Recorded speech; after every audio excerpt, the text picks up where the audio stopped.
Indicted, authorities claim one of the lead nurses at a jail gave an inmate a weapon. Fox 8 Jenna Goldberg is on Long Island with the details on how they were caught.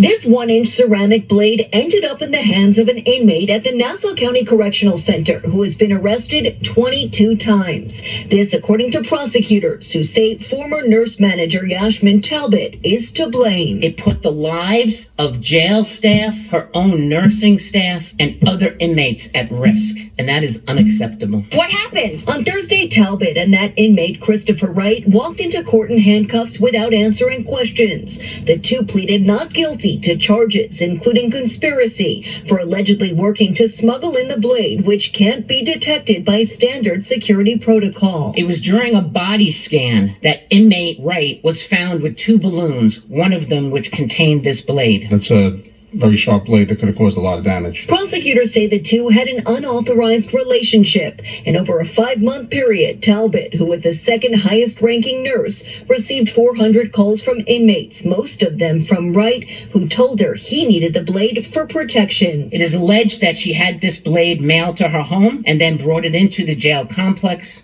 and handed it to Wright when he complained of chest pains. Officials say Talbot provided information to Wright on other inmates' whereabouts and paid for commissary with a fake name. He refused to cooperate with us, and that's when the investigation into his phone calls began, which led us to her. Talbot, who resigned in September, is now being held without bail for violating an unrelated agreement after a 2022 guilty plea to DWI with a child in the car. Mrs. Talbot vehemently denies the allegations against her in this indictment. The investigation into the nature of Talbot's phone calls with other inmates is still ongoing. Now both defendants face a max of 7 years in prison if convicted. They're due back in court next week. In Mineola, Long Island,